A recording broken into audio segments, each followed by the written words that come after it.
March 22nd, 2024.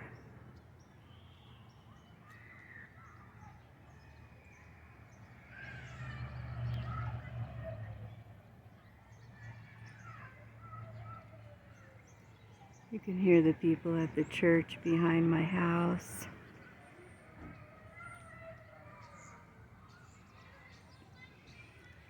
My grandson Colton is only 6 years old.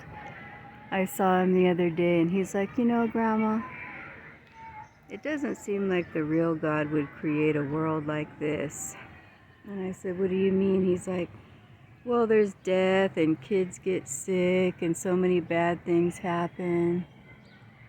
And he said, I think it's probably the Demigorgon made this world.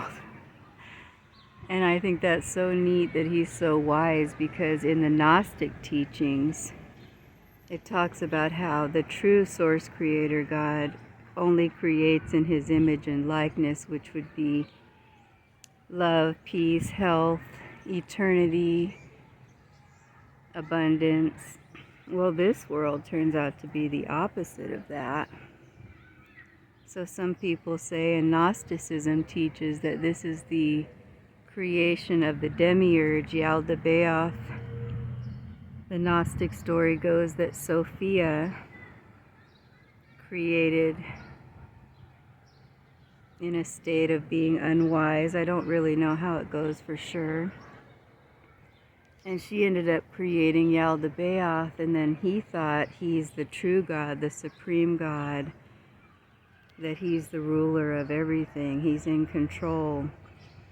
So the God of the Bible that's angry and jealous and wrathful and gonna punish people and gives people commands to wipe out whole cities of people, men, women, and children, that would be Yaldabaoth, or the demiurge, not the true source creator God. The God that's jealous. So if you watch The Truman Show with Jim Carrey, there's a character in that movie called Christof. And if you watch it, he's very controlling, deceptive, manipulative. And when Truman wants to wake up and get out of that world, then Christof even tries to kill him. But at the end of the movie, when Jim Carrey's persistent and he gets out of the Truman Show, then Christof says, well, he actually could have gotten out of there any time he wanted to if he really wanted to. So that shows us that it's our choice.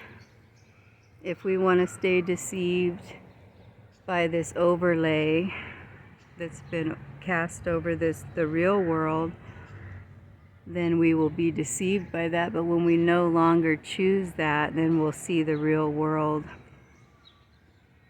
We'll be able to perceive reality. And that's why Jesus said, the kingdom of God is at hand. It's all around you. You just don't perceive it.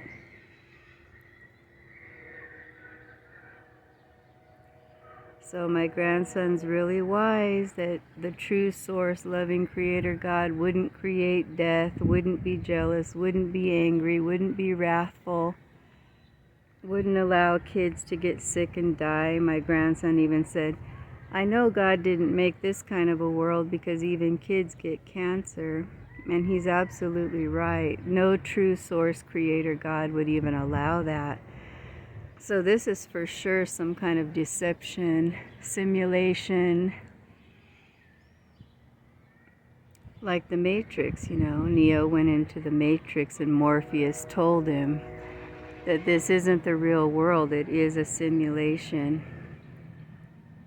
So it's our choice if we want to wake up or if we want to keep dreaming. So basically this world is the prodigal son story, dream style, and we're all the prodigal son. So do you want to go home, or do you want to keep going down, falling down into the rabbit hole of this world? Like in Alice in Wonderland, at the end of the movie, she wakes up outside the rabbit hole. She realizes she fell asleep, dreamed she went down the rabbit hole, and she was at Mad Hatter's tea party. She was perceiving a really crazy upside down world like this world. But then she realized it was all a dream. Also, like Dorothy from The Wizard of Oz, there's no place like home. She had hit her head and then she dreamed she was in that crazy world where the witch was after her. Anyway, it's our decision if we want to wake up or not.